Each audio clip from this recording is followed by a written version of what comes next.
سلام عزیزاده، یه ویدیو بذاریم دیگه از من. یه ویدیو دیگه اون دفعه اگه یادتون باشه گفتم که اون دفعه مرده بودم توی چاله گیر افتادم دیگه. شما نبودید خودم خیلی زیاد کلی بازی کردم تا همه اون وسیله رو گیر بیارم و حتی بهتر یه پورتال ندر خیلی خفن ساختم با یه کشتی خیلی باحال و فول آیرونم شدم. چی که میبینید همه چی من تازه ساختم. اینم اون قایق و کشتی خوشگله، اونم ندرمونه. این شمشیر ساختم که قشنگ شد. ببینم این آبش اینجوریه، درک نمیکنه. بعدم پروژه امروز 100 اینجا بزنیم که مثلا امیده اینکه آب اینجا بود 100 نگه.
اوشه میگم لیزر خورتم لود کردم که آیده دیدم من لسته داشتم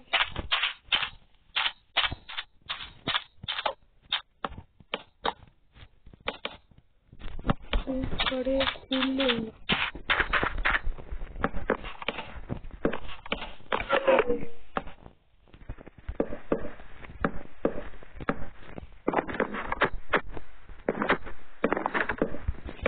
حتما بگید که ویدیو ایکساکسی داشت بذارم یا نه. بیلاه خفن حالا مونده اینو بریم بسیدشون بدم.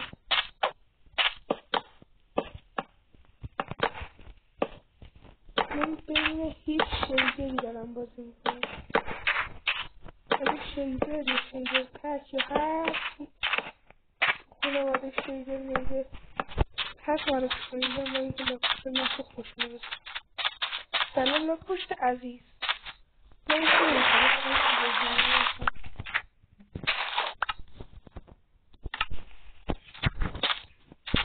چیز همینجا بکن.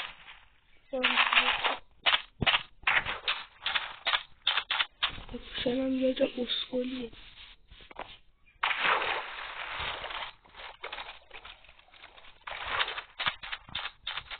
میانیم اینجا این ورودیشه که خودم خیلی خوشم میاد.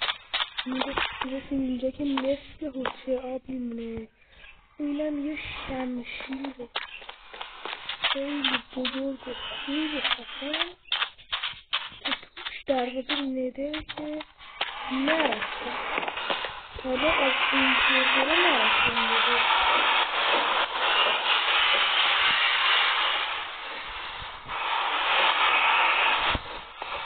آمادگی نداره آنهنگ دوباره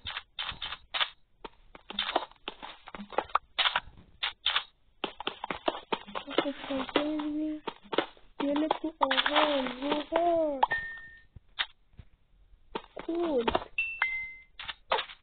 کلت این فارسی میبینی کلت حالا شک میکنه لیکن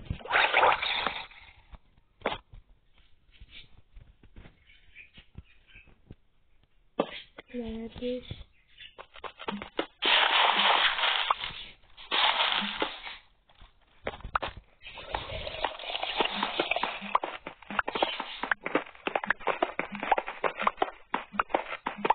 حالا میتونم تغییر بشیم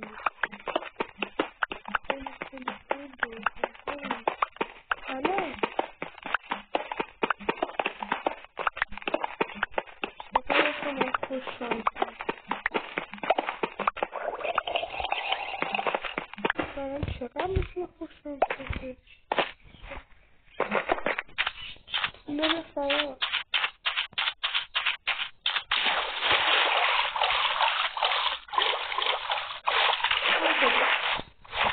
برم خونمان بسیم بیشتر کلی وسایل گذریایی گذاشتم میدیم اینجا میکنیم بیا رو با میکنیم نکنیم داره بیا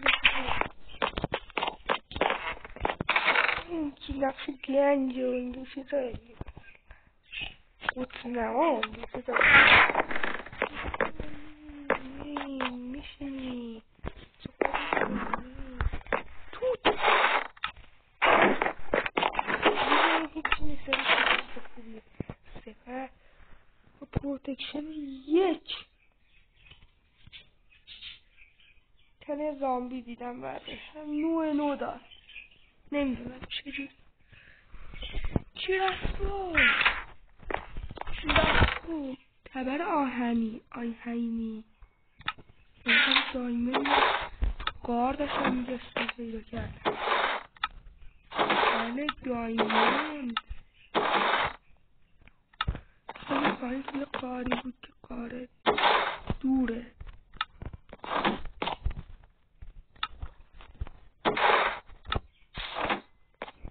اینجا بساط آسیب بازی و گمون بمونه اینم که پایین خونه خودمه اقدام اینو رو بکن این کله ها تونستم درست کنم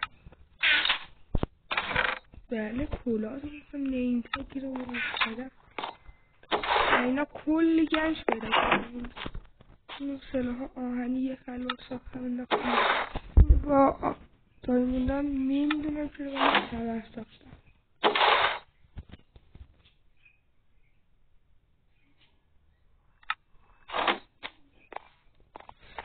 بعد اینجا بسیار زیباست میرسیم به اینم زیبایی میرسیم جان باز باید نشست برم بخون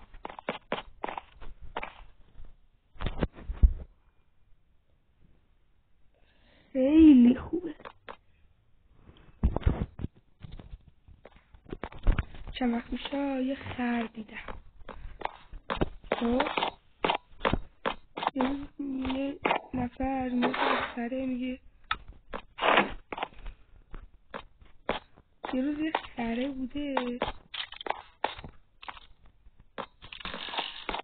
یه 3 تا دوز بودن نه بعد میاد از یه آدم مسلمونی یه کسی تعریف میکرده از یه آدم مسلمونی پول و خرشو برمیدارن میبرن بعد اون 2 نفر میگن بیا این پولا رو برداریم برای خودمون اون یه نفر رو بکشیم بعد میکشن و پولا رو برمیدارن برای خودشون بعد میره اون یکی تقسیم کنن جدا میشن اون یکی غذا میخره این یکی میگه همه پولو بردارم برای خودم میاد اینو میکشه بعد غذاشو برمیداره میخوره بعد غذای فاسد بوده 3 تاشون میمیرن اینم میمیره بعد خره پولا رو برمیداره میره پیش صاحبش با اون دور بهلول بلند میشه میگه ببخشید آقا خره اینا رو براتون تعریف کرده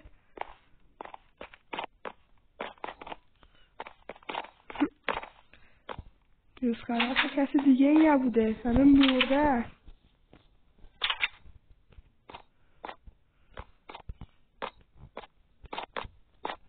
آدم این کسی که تعریف خودش خره بوده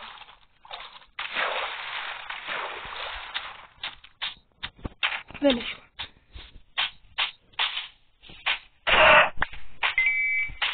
خدا نگهدار حالا که یه مجسمه میخوام وسط دریا بسازم دیگه ریکورد نمیگیرم